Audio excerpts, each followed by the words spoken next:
Train Go, líderes en capacitación de Adobe en Latinoamérica. Hola a todos, bienvenidos una vez más a su canal Camilo Adobe. Hoy vamos a tener un nuevo programa, como siempre, como todos los viernes.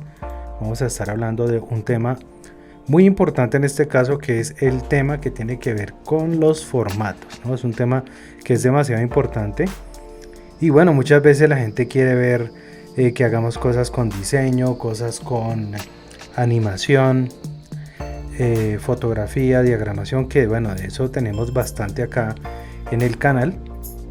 Y bueno, por supuesto, siempre vamos a estar hablando aquí de esos temas. Pero bueno, hoy en el día de hoy vamos a estar hablando puntualmente de todo lo que tiene que ver con formatos. Listo, este tema que me hace que es supremamente importante y que no es menos relevante que lo otro.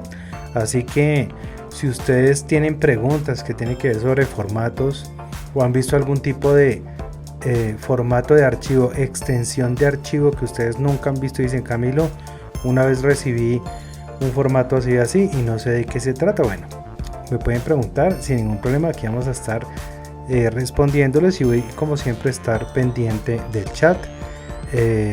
Inviten a sus amigos si conocen no sé, amigos o a su profesor, ¿no? Por ahí el otro día me escribieron que me decían que si podían invitar al profesor. Pues claro, pueden invitarlo. Obviamente que esto es para todo el que quiera aprender. ¿Listo? Entonces, vamos a hablar primero de los archivos vectoriales y luego vamos a hacer énfasis en los formatos raster y les voy a decir cómo en qué casos usarlos. ¿Listo? Y vamos a empezar de una vez con los formatos de archivo vectoriales. Y empecemos con el SVG. Ese me parece que es una buena idea empezar por el SVG, porque el SVG es un formato de archivo vectorial universal.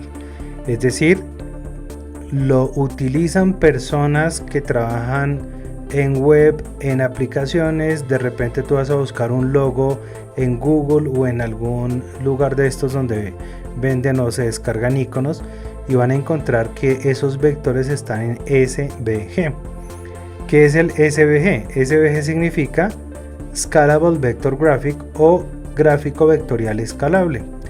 Esto, para los que no saben, es un tipo de código, como por ejemplo XML, como HTML, digamos, guardando las proporciones. No es que sea exactamente igual, digo, es un lenguaje de código. Entonces, si ustedes en algún momento han escuchado hablar de JavaScript, de PHP, todos esos son lenguajes de código. Obviamente que el SVG es mucho más simple desde el punto de vista de la sintaxis, ya que solamente son etiquetas con elementos, atributos y valores, que es la misma estructura que tiene el HTML. O sea, si tú ves un SVG por dentro, tiene eso. Y de hecho, fíjense que, bueno, en algún momento toqué el tema, pero ya que hablamos de SVG, uno podría decir, ok, el SVG es un lenguaje, bien, o sea que yo puedo utilizar un editor de código. Si hay alguno de los que está aquí que sabe código, que utiliza Visual Studio, que utiliza algún editor de código, podría editar el SVG si conoce la sintaxis. ¿Ya? De hecho, yo podría hacer lo siguiente, miren. Voy a abrir por acá otra pestaña, permítanme, voy a ir por acá. Miren lo que yo voy a hacer, voy a colocar acá ChatGPT. ¿Listo? O sea, chat.openai.com. Entonces, ¿qué tal si yo le digo a esto, vamos a hacer clic por acá, voy a decirle, dibuja por mí el icono en SVG? Miren que está bastante bien. Esta necesidad de, digamos, como que se me ocurrió hacer esto, nace del entendimiento de comprender que el SVG es un vector basado en código, digamos, ¿no? Entonces eso es importante entenderlo. O sea, si tú sabes que esto es código, pues de una vez podrías hacer este tipo de ejercicios. Por acá me saluda Moni desde Uruguay. Un saludo, Moni, gracias. A ver, ¿qué más tenemos por acá?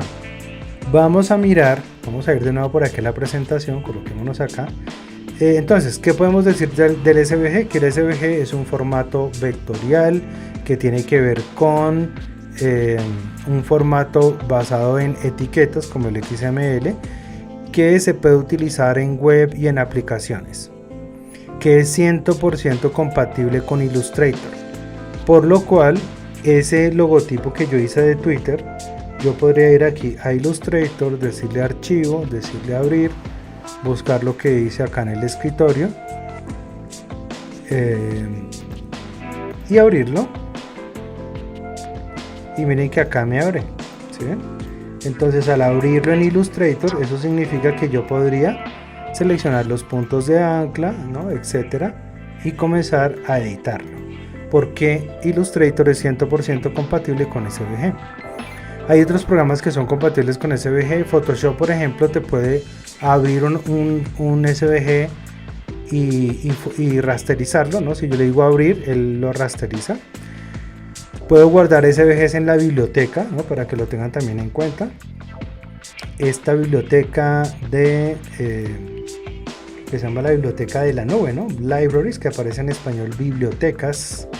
Yo podría tomar este SVG que creé en ChatGPT y arrastrarlo y tenerlo ahí, y de repente utilizarlo en otros programas, ¿no? Entonces miren que ahí me quedó este vector, que le podría cambiar el nombrecito, etcétera, y guardarlo. Entonces lo puedo utilizar. De hecho, yo hace no mucho hice un reel o un short también, que lo mandé lo puse en YouTube, donde yo muestro cómo puedo utilizar un SVG dentro del flujo de trabajo de After Effects.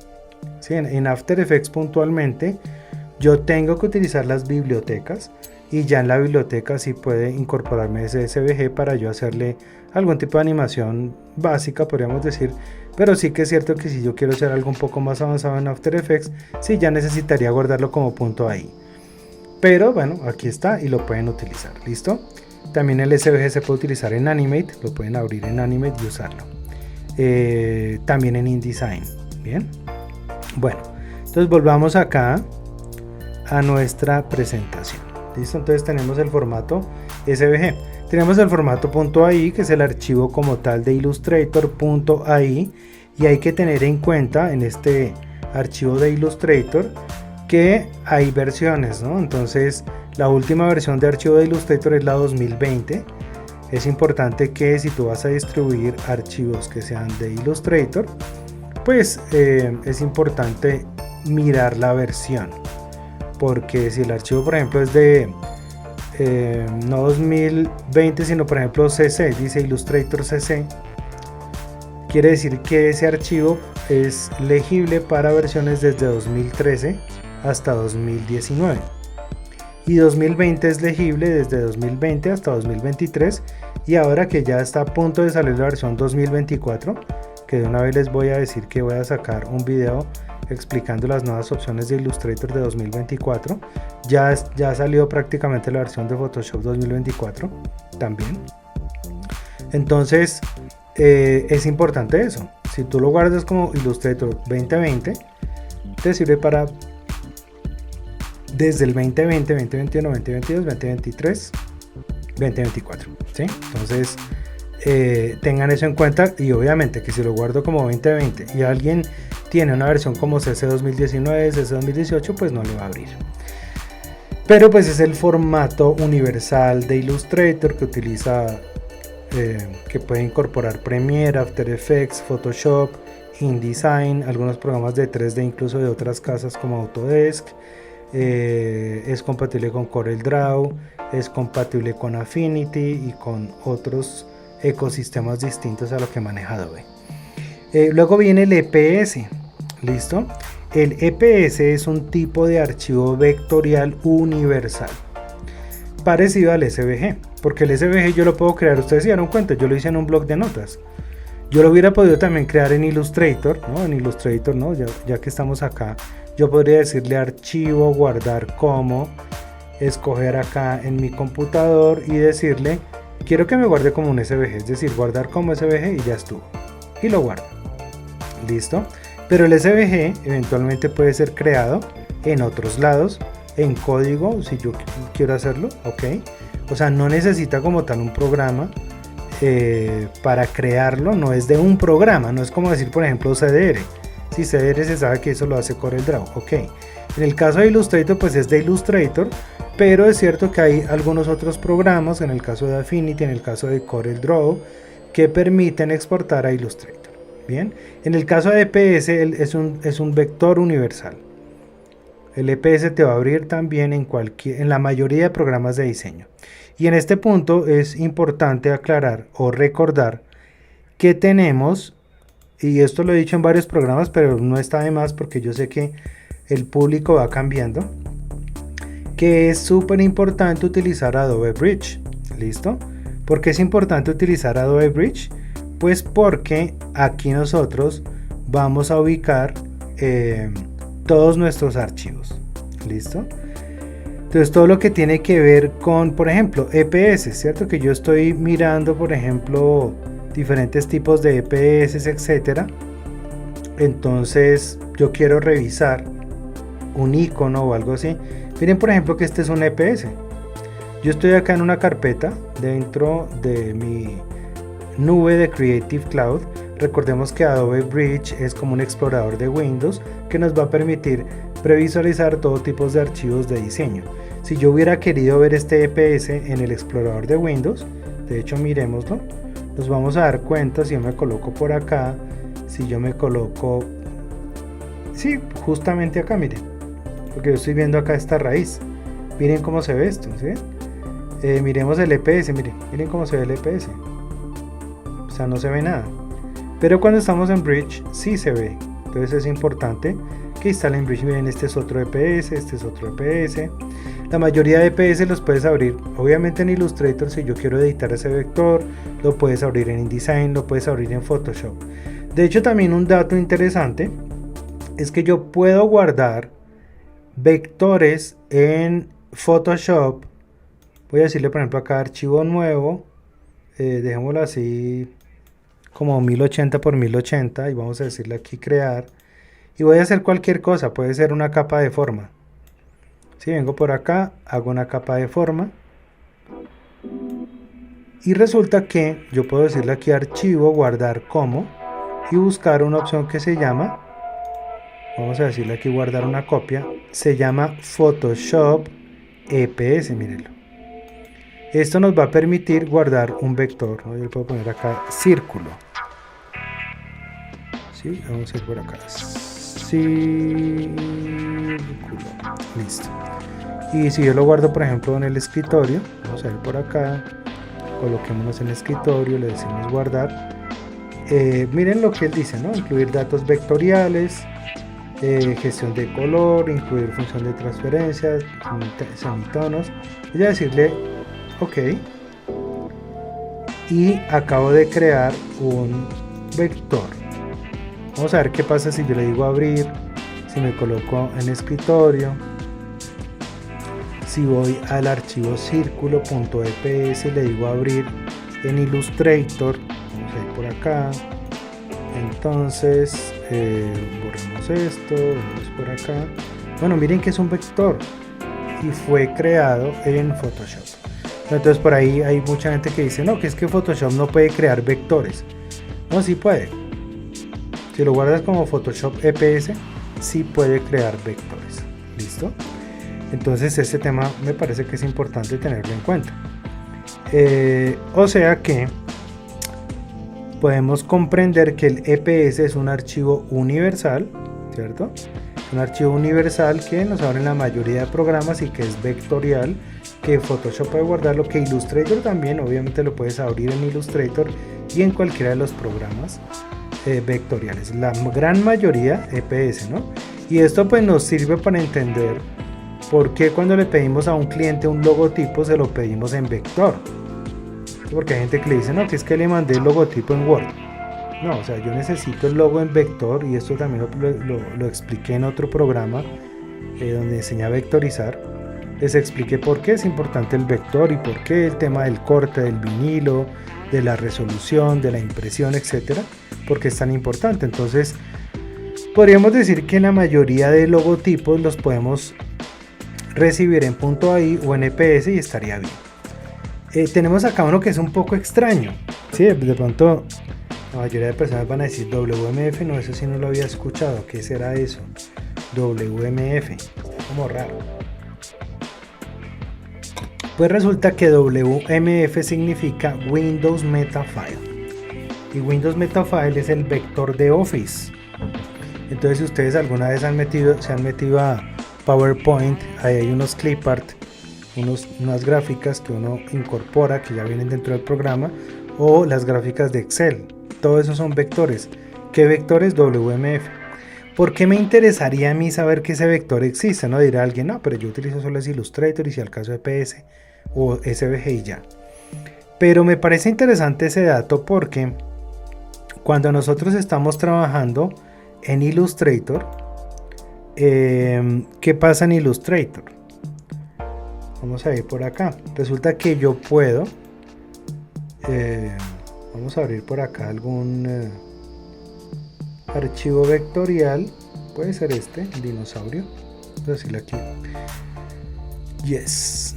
Miren, archivo, ustedes pueden utilizar la opción de exportar como, y en exportar como, miren que ustedes pueden exportar como WMF. Listo, entonces súper importante que pueden guardar como WMF.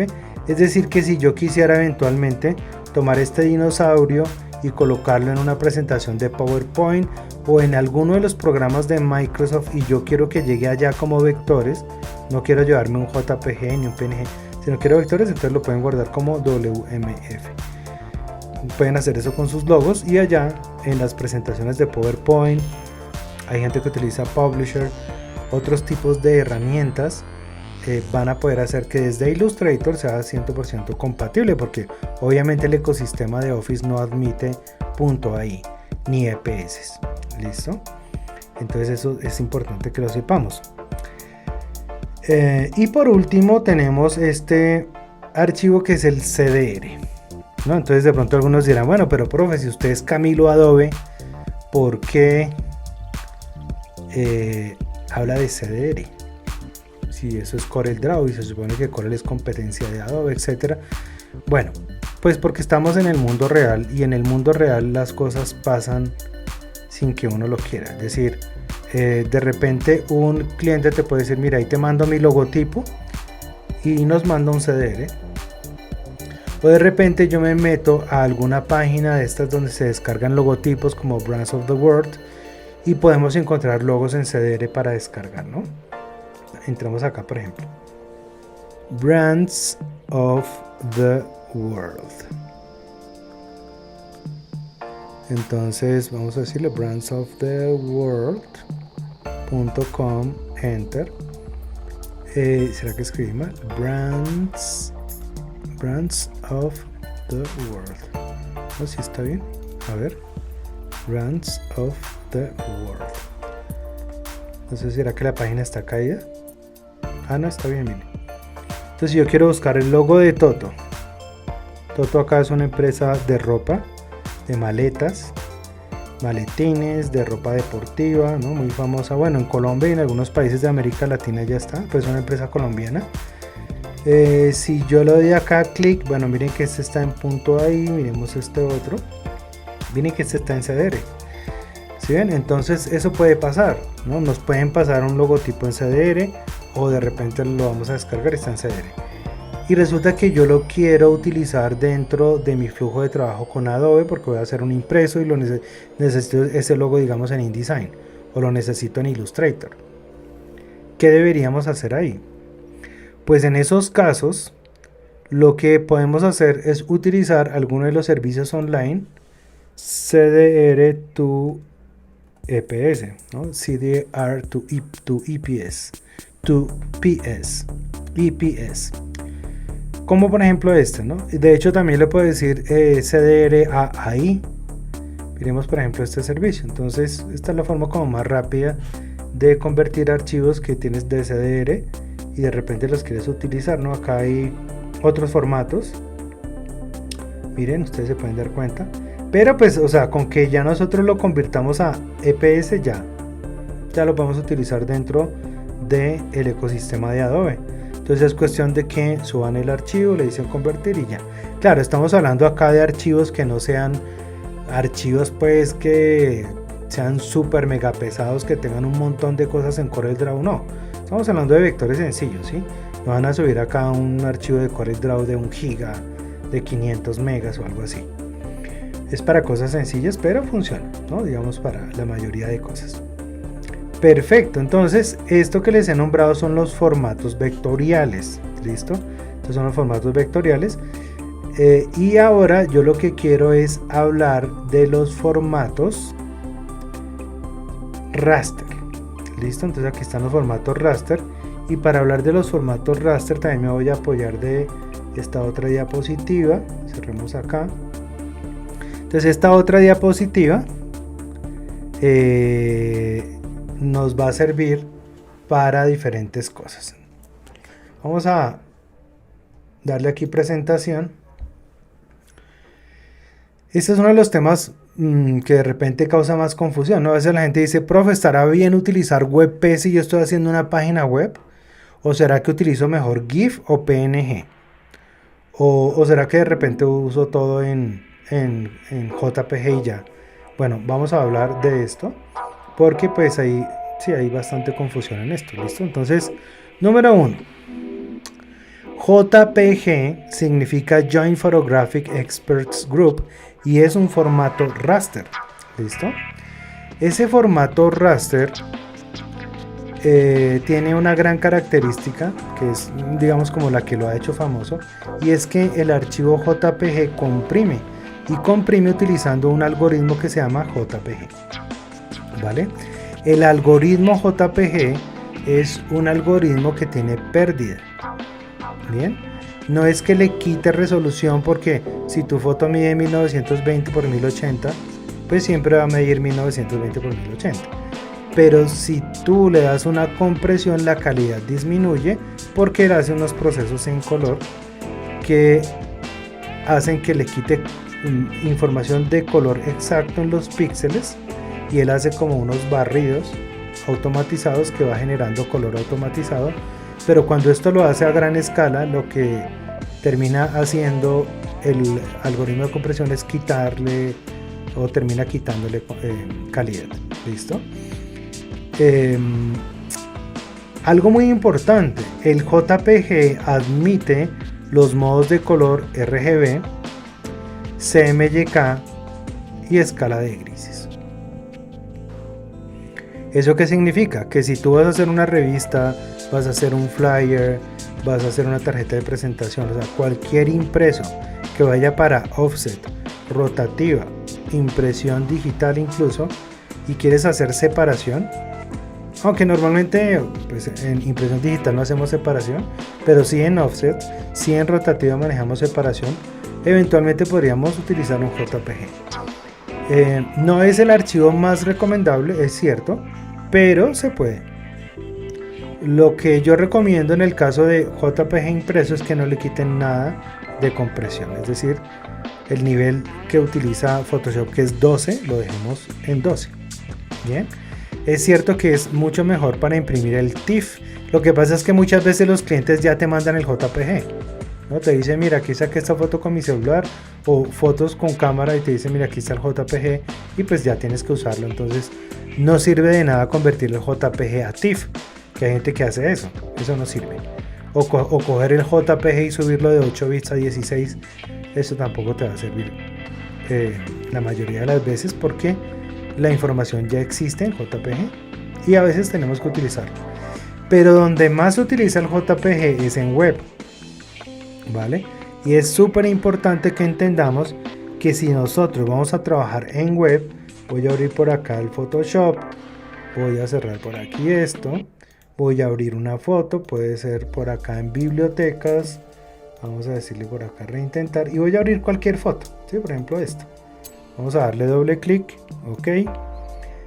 Bueno, esta foto ¿cuánto tiene? Miremos, imagen, tamaño de imagen, tiene 5116. No, imagínense que nosotros estamos haciendo diseño web y queremos optimizar fotos para una galería web. Entonces yo podría crear imágenes en 1200 píxeles, por ejemplo. En 1000 píxeles estaría bien. Bueno, otro escenario es, por ejemplo, las famosas tiendas online, ¿cierto? Que, digamos, si tú quieres montar una tienda online y tienes las fotos de los productos y la gente abre el producto y ve las diferentes vistas del producto. Entonces, digamos, hacer una vista de 800 píxeles de 1000, la mayoría de veces es más que suficiente. No necesitas una vista en 4K ni en 2K. ¿Sí? Digamos que en 1000 me parece que está perfecto. Entonces yo voy a hacer acá lo siguiente, voy a desactivar remuestrear, le voy a cambiar la resolución a 72, que es la resolución que nosotros utilizamos para pantalla, 72 píxeles por pulgada. Y adicionalmente a eso le vamos a cambiar el ancho y el alto, así que activamos de nuevo remuestrear, cambiamos las unidades a píxeles y le vamos a colocar 1000. Listo, entonces 1000 y le decimos OK. Nos queda la altura 667, bueno, pues obviamente es proporcional, no pasa nada, pero ya hicimos la primera cosa que se hace en Photoshop cuando optimizamos, que es cambiar el tamaño, ¿cierto? Entonces cuando uno optimiza fotos para web, lo primero es cambiar el tamaño al tamaño correcto que vamos a utilizar, y lo segundo es aplicarle el formato adecuado. Entonces voy a utilizar acá el método abreviado Control Alt Shift Z, que es el famoso guardar para web, que es, bueno, para hacerlo por el menú archivo, exportar, guardar para web. En guardar para web vemos que aquí aparece JPG y aparece la posibilidad de cambiar la calidad, ¿no? Entonces esto de la calidad es lo que yo les decía hace un momento, que ustedes le pueden cambiar la compresión. Entonces, a mayor calidad, menor compresión; a menor calidad, más compresión, ¿no? Es inversamente proporcional. Entonces si le pones, digamos, 18 de calidad, pues lo que le estás diciendo es que esto va a pesar 46K. Pero si yo le subo la calidad y le pongo, digamos, 88, en este caso va a pesar 292K. ¿Sí se dan cuenta? O sea, el cambio es bastante. Miren que a menor calidad va a pesar menos, pero obviamente se va a ver un poco más deficiente, digamos. Voy a darle doble clic para mostrar la visualización real, digamos. En 17 se ve que la calidad baja, ¿no? Entonces podemos subirlo. Miren que acá se ve mejor, y a medida que vamos bajando pues se va viendo más deficiente, pero la ventaja es que le va bajando el peso. Entonces esta es una de las grandes características. En síntesis, podríamos dejarlo con una calidad de 60. ¿Sí? Me parece que es una calidad buena, 50, 60 incluso. A veces yo he exportado a 40 de calidad. Entonces, ¿cuál es el consejo? Todo lo que sean fotos para web, siempre exportenlo en JPG, ¿cierto? La mayoría de las veces es el formato que más les va a servir. ¿Listo? JPG. Y le colocan una cierta compresión y listo. Ya sería decirle guardar, lo guardan en algún lugar. El JPG es un tipo de archivo que nos va a servir para fotos. Entonces, si estás haciendo una página web, entonces que la foto, por ejemplo, de los productos, la foto de quiénes somos, la foto de, sí, bueno, la empresa, todo lo que sean fotos, JPG es una excelente opción. Bien, volvamos aquí a la presentación. Entonces, una cosa que es muy importante es el JPG no soporta transparencia. Entonces, si necesitas que tenga algo de transparencia, pues no se va a poder con JPG. En resumen, JPG tiene los modos de color RGB, CMYK y escala de grises, lo que equivale en bits, en profundidad de bits, a 8, 24 y 32. 8 bits es RGB. 8 bits es escala de grises. Corrijo. 8 bits es escala de grises. RGB es 24 y CMYK es 32. ¿Listo? 8 es un canal en Photoshop. Un canal. Acuérdense que uno por defecto trabaja Photoshop en 8 bits por canal. Entonces escala de grises solo tiene un canal. RGB tiene 3 canales. Trabajando 8 por canal. Son 8 por 3, 24. Que eso equivale a 16.777.216 colores, ¿no? De donde sale el famoso más de 16 millones de colores. Y 32, pues MYK, porque son 4 canales y 8 por 4, 32. Algo que es muy importante es que no siempre que vean un GIF está animado, ¿no? Porque a veces la gente dice, que es que el GIF está animado. Me mandaron un GIF, entonces necesito que se anime, ¿no? La gente asume que por defecto un GIF está animado y realmente no es así. El GIF puede ser estático sin ningún problema, puede ser un logotipo, puede ser una gráfica de infografía, una caricatura, o sea, puede ser algo estático. ¿Cuáles son las características del GIF? Que tiene un modo de color que se llama modo de color indexado, ¿cierto? Que es este que está aquí. Y también escala de grises. ¿Listo? ¿Por qué esto? Porque resulta que el GIF no puede ser mayor a 8 bits. O sea, no tiene las capacidades que tiene el JPG, que puede tener 24 y 32. No. El GIF no. El GIF, que es formato gráfico de intercambio, y entiéndase que al ser un formato gráfico de intercambio, pues estamos hablando de un tipo de archivo que se utiliza en web. Listo, formato gráfico de intercambio. De hecho, fue el primer tipo de archivo fotográfico de imagen raster que se utilizó en las primeras páginas web que existieron. Desde 1989 existe lo que llama el GIF 89. ¿Sí? Entonces eso nos da a entender que si te envían un GIF, pues yo lo podría utilizar eventualmente en una presentación o en algo para pantalla, aunque la verdad no lo recomiendo mucho, pero ni de riesgos para imprimir. ¿Listo? Ni de riesgos. Totalmente inadecuado para imprimir porque tiene una muy baja profundidad de color. ¿Listo? Es muy adecuado para web. Y es increíble, ¿no? Porque imagínense, desde 1989 estamos hablando de un archivo que tiene más de 30 años, 34 años.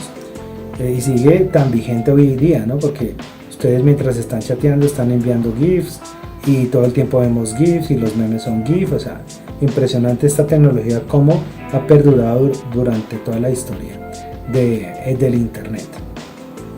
Los modos de color entonces: indexado, que es un modo de color de 8 bits con color hasta 256 colores.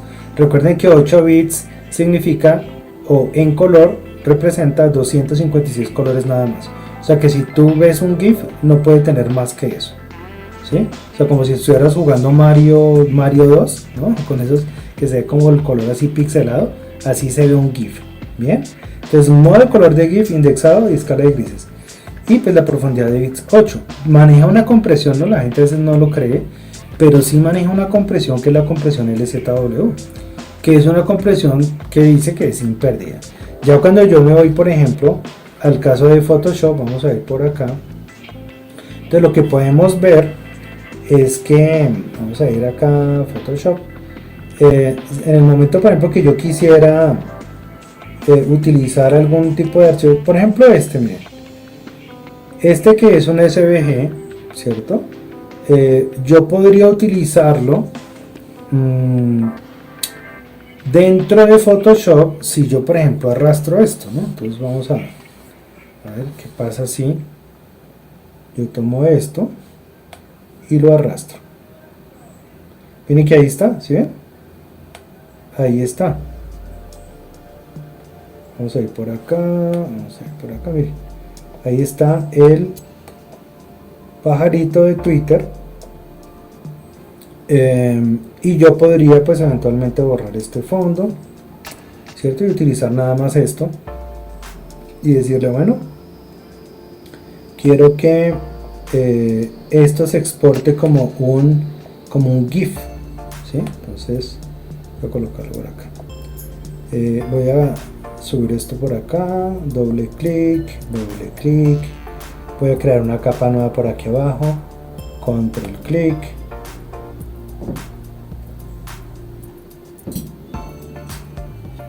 y digamos que le queremos colocar un color blanco, ¿cierto? Entonces control backspace, que es color de fondo. Y este sería un buen candidato para exportar como GIF porque tiene solamente 2 colores.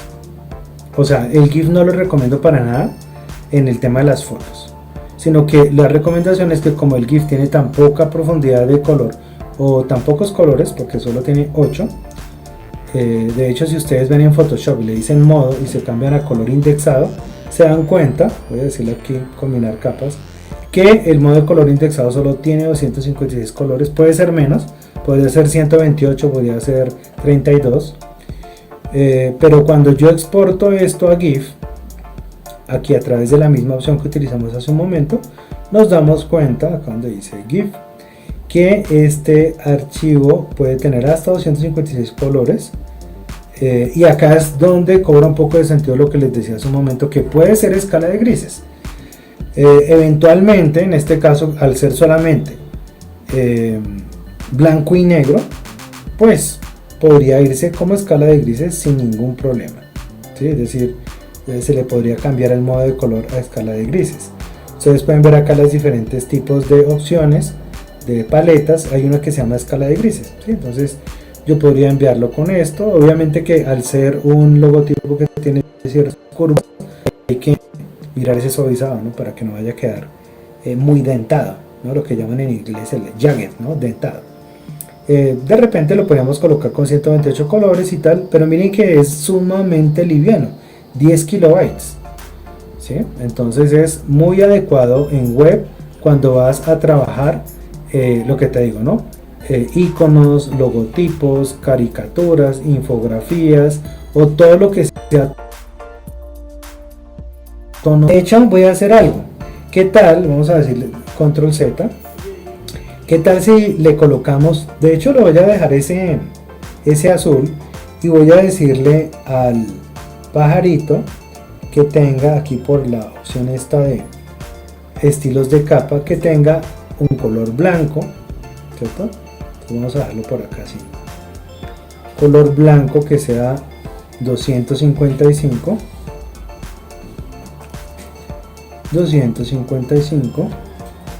en los tres, ¿no? Ese es el blanco puro. Entonces venimos por acá, 255, le decimos aquí OK. Bueno, a ver, ¿qué pasa si nosotros exportamos esto? ¿No? Porque de pronto algunas personas van a decir, profe, pero ¿no será que de repente nos queda bien si exportamos esto como un JPG? Entonces miren que si yo le digo acá JPG, ¿cierto? Voy a decirle acá JPG y le voy a bajar la calidad y voy a acercarme, ustedes se van a dar cuenta, vamos a ir por acá, miren cómo queda el borde, ¿sí? El borde queda como manchado. Entonces, ¿por qué? Pues porque el JPG está utilizando 16 millones de colores, está utilizando muchísimos colores, mientras que el GIF tiene la capacidad de dejar el color completamente plano. Miren la diferencia cuando yo le pongo GIF, miren que el color queda perfectamente plano. Y no solamente eso, sino que miren que cuando era JPG pesaba 10K, si yo le digo GIF pesa menos, pesa 6. Es decir, que no solamente se ve mejor en GIF, sino que pesa menos.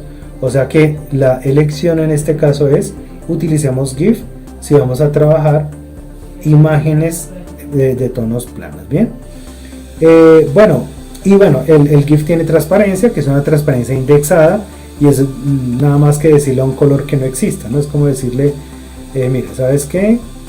Sácame este color. Voy a hacer acá algo, voy a cambiarle la superposición de color y le voy a colocar el colorcito este de fondo. OK, lo que voy a hacer es colocarle a la capa 1 un colorcito blanco, ¿cierto? Para que quede de esta manera.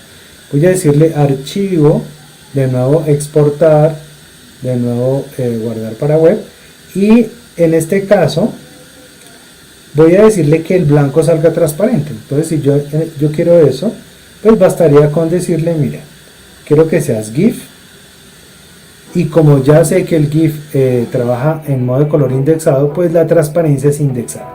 La transparencia indexada significa que uno de los colores desaparece. Eso es todo. No nos va a dar una opacidad paulatina o un fading, ¿no? Como un desvanecido en transparencia o ese tipo de transparencias sofisticadas, no nos la da, sino que nos da solamente eso, ¿no? Como que un color desaparece ya. Entonces yo puedo decirle, mira, el color blanco quiero que desaparezca, entonces vengo por acá y le digo al color blanco que se vuelva transparente. Voy a escoger otro color blanco, realmente me dio más con este de acá, y miren que el color desaparece, ¿sí? Es básicamente eso, el color desapareció, le digo guardar y listo. Eso es lo que significa transparencia indexada. Obviamente que los bordes pues no se van a ver perfectos, se van a ver un poco dentados por cuestión de que no hay suavizado en GIF, no hay ningún suavizado en la transparencia, porque tú le dices al color exacto que desaparezca. Eso va a causar sí o sí un dentado en las curvas o en las diagonales, sí, casi siempre.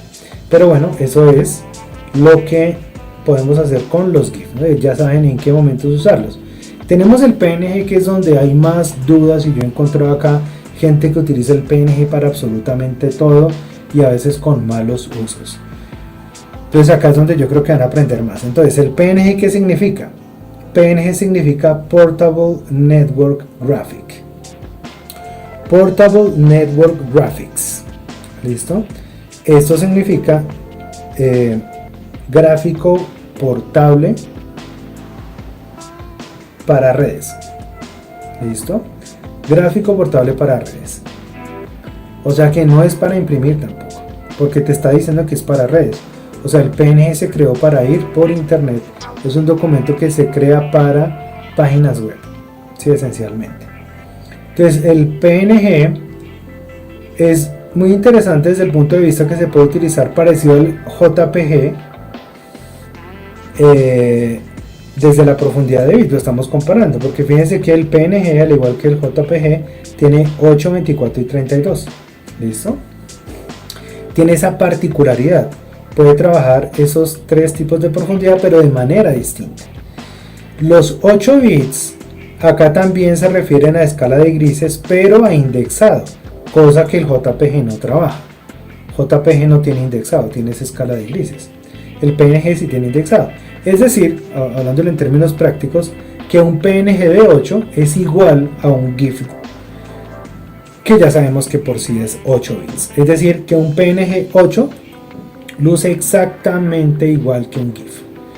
Vamos a decirle aquí de nuevo exportar, vamos a decirle de nuevo aquí guardar para web, y miren que cuando le decimos PNG 8 bits es lo mismo, miren. La misma cosa, miren que si yo lo cambio a GIF es lo mismo. Sí, miren el mismo tema aquí con el manejo de la paleta de color, la cantidad de colores, el tramado, la paleta de color acá que se puede seleccionar y darle transparencia, es lo mismo. ¿Cuál sería la diferencia entonces entre el GIF y el PNG 8? Que el GIF es animado y el PNG 8 no. Esa es la única diferencia. ¿Bien? O sea que pueden utilizar PNG 8 y GIF sin ningún problema. Cuando son iconos, logotipos y cosas de tonos planos, o sea, cualquiera de los dos les podría servir. Luego viene el de RGB de 24, que ese es el que le dan más mal uso de lo que yo he visto. Porque yo he visto gente que incluso manda PNG para imprimir. Y eso es un error garrafal, porque resulta que el PNG no sirve para imprimir. De hecho, el PNG, a través de un PNG no se puede hacer una conversión a CMYK. O sea, tú no puedes hacer separación de películas en PNG. PNG no soporta CMYK. Entonces, si a mí de repente me mandan un PNG y yo quiero imprimirlo, pues tendría que cambiarlo a un TIFF, por ejemplo, o a un JPG. ¿Listo? Que pues para hablarlo en términos de usabilidad dentro de lo correcto sería un JPG, pero podría ser un TIFF de 8 bits, un TIFF de 24. Lo que pasa es que sería innecesariamente pesado, pero como PNG no se puede digamos llevar a un InDesign para una revista o cosas así. O PNG es web, pantalla. Obviamente que lo puedes, si estás haciendo una presentación en PDF, lo puedes usar para pantalla. Listo. También acá donde dice compresión LZW hago la salvedad que solo es en la versión de 8 bits. Entonces acá la otra cosa que causa confusión es el PNG de 24 tiene o no tiene transparencia. La respuesta es el PNG24 no tiene transparencia. ¿Listo? ¿Por qué? Porque solo tiene 3 canales, rojo, verde y azul. Entonces cuando yo vengo acá, vamos a decirle cancelar. Y vamos a ir hacia atrás para dejar esto como estaba antes. ¿Qué tal si esto tuviera una transparencia, ¿no? O sea, tal cual como ponerle acá una máscara de capa y decirle queremos que tenga la transparencia la típica, ¿no? El degradado blanco y negro, ¿cierto? Aunque quisiera un color que fuera blanco y negro.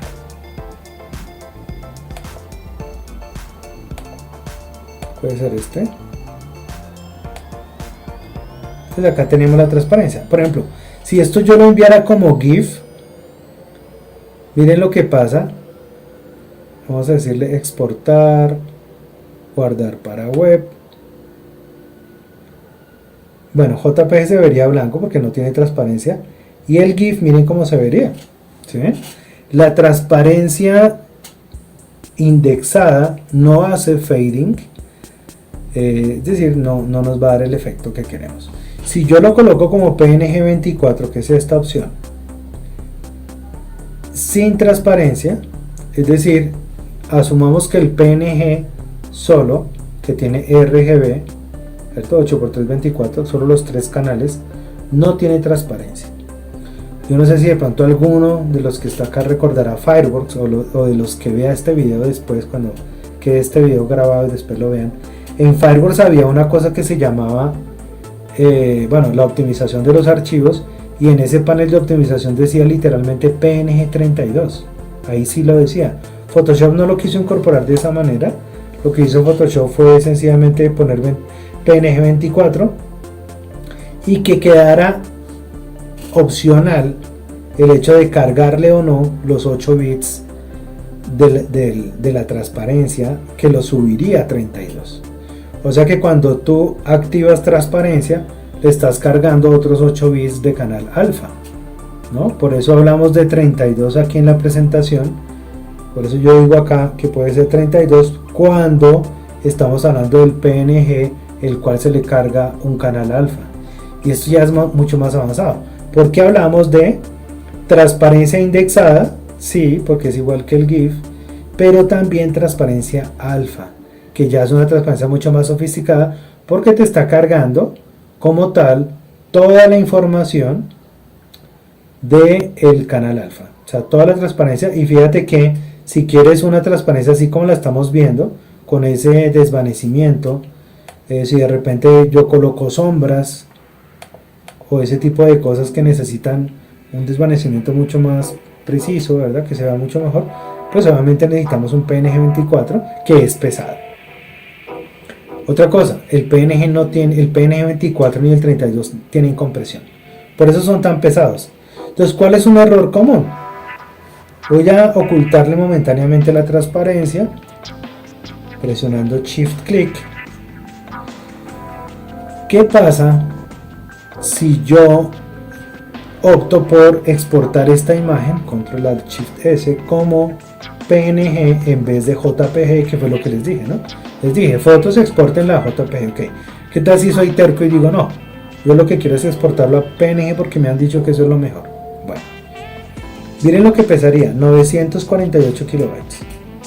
¿Listo? Ok, ¿y cuánto pesaría en JPG?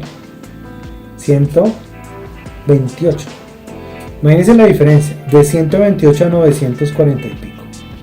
Incluso puede ser menos, porque mire que yo podría decirle que la calidad en JPG sea 34 y aún se sigue viendo relativamente bien. Pero si yo lo cambio a PNG24, 948. O sea, fíjense la gran diferencia que existe, que puede ser de más de 10 veces el peso. Ahora imagínense si ustedes están haciendo una tienda online y suben todo como PNG o PNG24, grave error. Y esto pues nos va a penalizar Google por no optimizar bien las páginas web. Entonces por eso es súper importante el peso.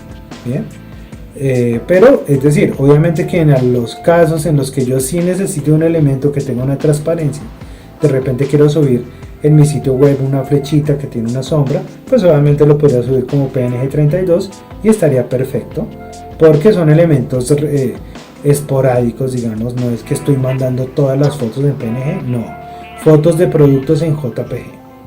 ¿Listo? Entonces súper importante. ¿Qué más tenemos? Tenemos el formato WebP, que también hay cierta ignorancia parcial, podríamos decir. Hay gente que todavía le da un poco de temor utilizarlo, pero déjenme decirles que el WebP ya se puede utilizar prácticamente de manera segura, salvo pequeñas excepciones, ¿no? Podríamos pensar que al ser un tipo de archivo que no se lee en navegadores muy viejos, de repente, pues si tenemos que hacer una implementación donde sepamos que alguien por algunas razones por ahí acaba de utilizar Internet Explorer 10, que es muy raro, ya un navegador tan viejo, pues sería el único caso. Pero digamos que para estar más seguros, entremos a la página de Can I Use, que es la página que normalmente la gente que trabaja en desarrollo, que trabaja en diseño web, utiliza para saber qué tan bien está el porcentaje de implementación o de seguridad o de uso de una tecnología. En este caso le voy a colocar WebP y miremos. En este caso dice que WebP tiene un uso global de efectividad, o sea, de nivel de eficacia, podemos decir, en la difusión de un 94.75%, o sea, prácticamente ya se puede utilizar, y por eso lo veo uno en tantas páginas hoy en día. ¿Qué excepciones? ¿No? Lo que les decía, mire, Internet Explorer 11, ¿cierto? Pero es que estamos hablando del 2013, o sea, estamos hablando de lanzado hace 10 años.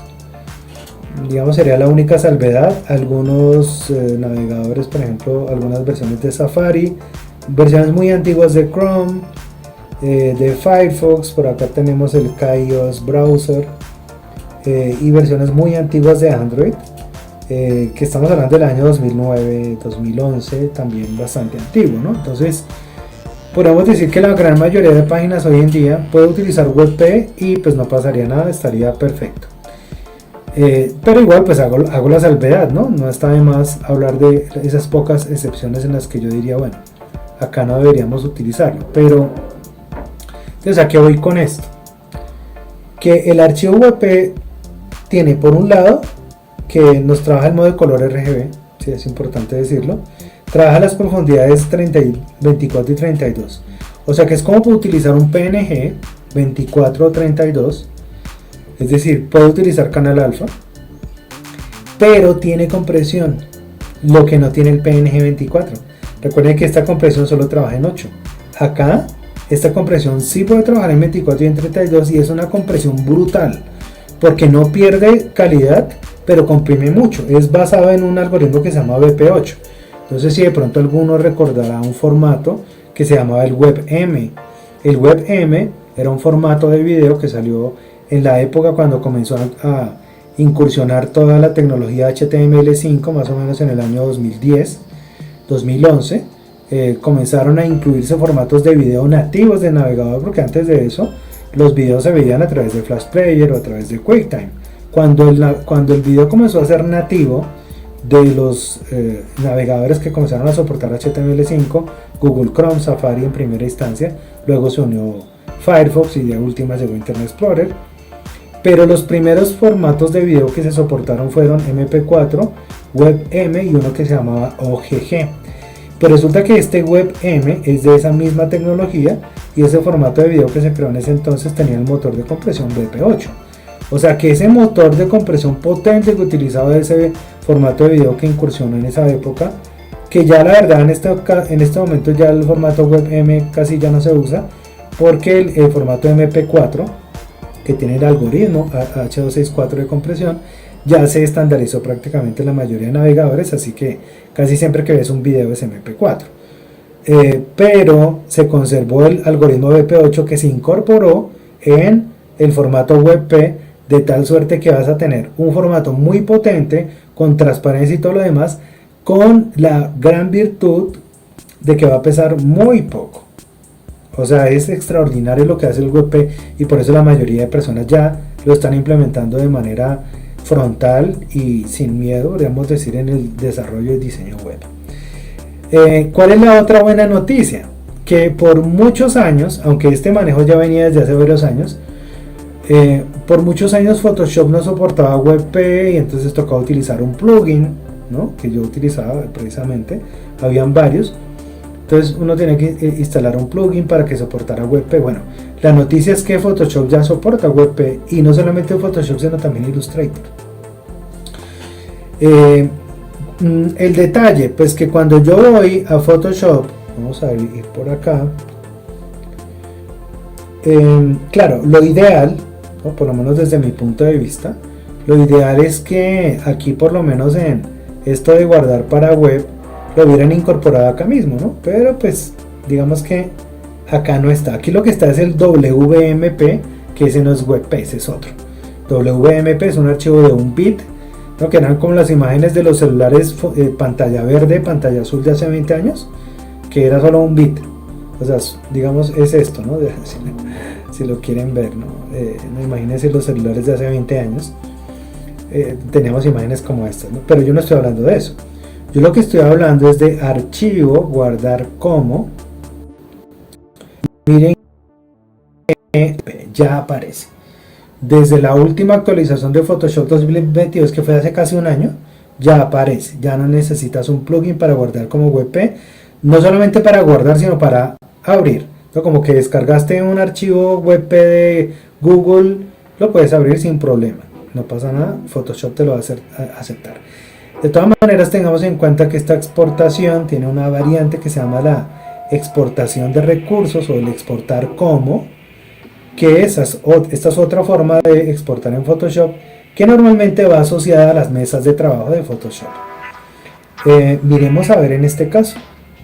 Miren que acá tampoco está incluido el WebP, que yo también digo, pues si ya lo incorporaron, ojalá lo hubieran incorporado acá de una vez, pero no está. Ok.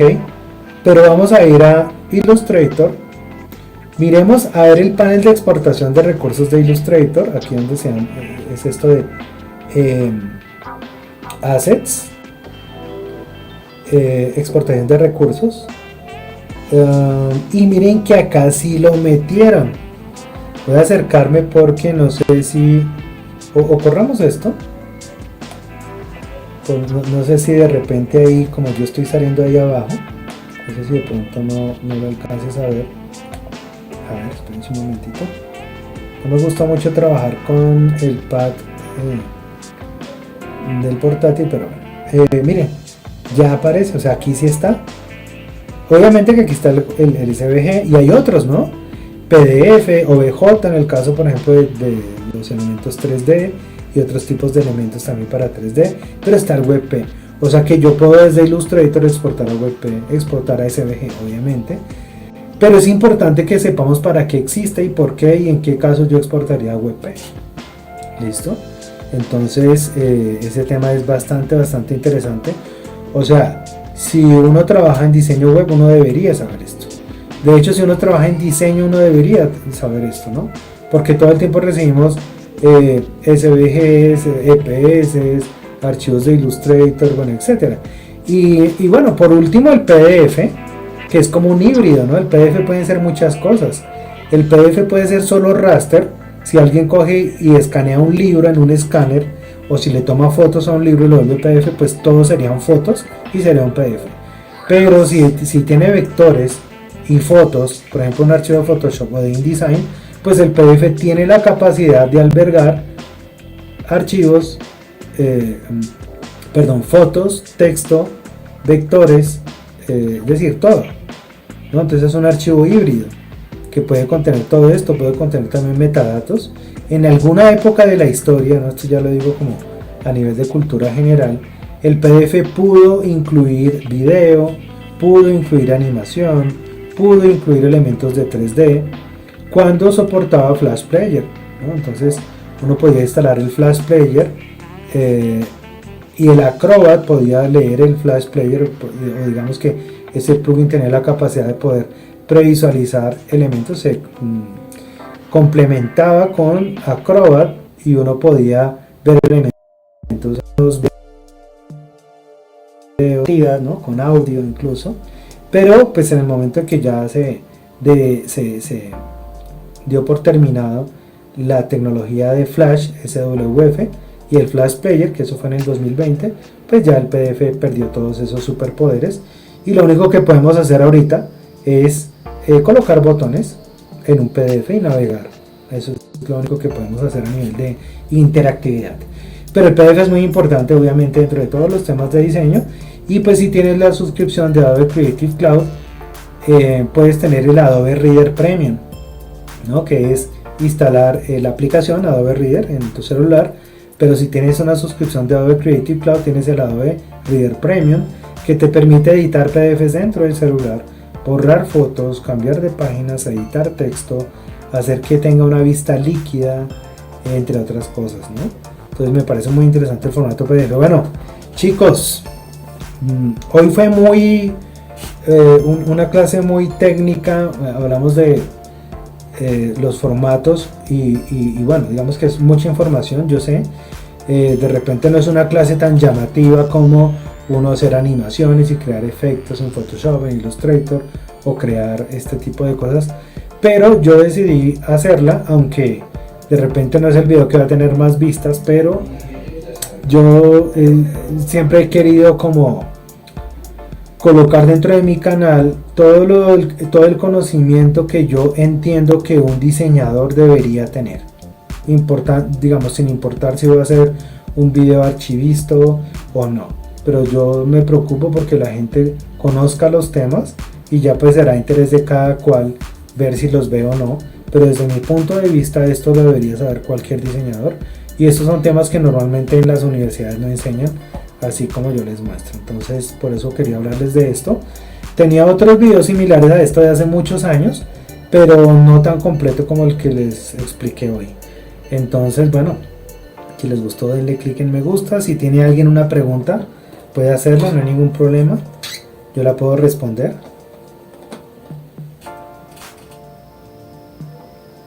Mientras tanto tomo agüita. Ok. Bueno, creo que no hay preguntas. Muchas gracias a todos por su atención. Y bueno, nos vemos el otro viernes. Vamos a hacer otro programa. Vamos a estar entrevistando gente las próximas semanas. Y ojo porque se viene el evento del Adobe Max. Entonces vamos a estar hablando mucho de las nuevas versiones, las nuevas características de los programas, ¿no? Va a salir, ya pues salió Photoshop 2024, InDesign 2024, Acrobat DC cambió completamente, ya tenemos una nueva interfaz para Acrobat, y obviamente Premiere, After Effects, nuevas aplicaciones. ¿Qué va a pasar con Figma? ¿Será que se integra o no se integra? ¿Qué va a pasar con la inteligencia artificial?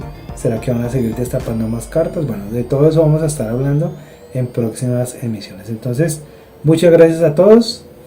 Espero que pasen una feliz tarde, una feliz noche.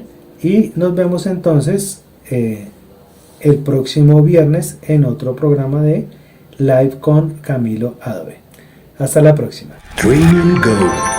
Líderes en capacitación de Adobe en Latinoamérica.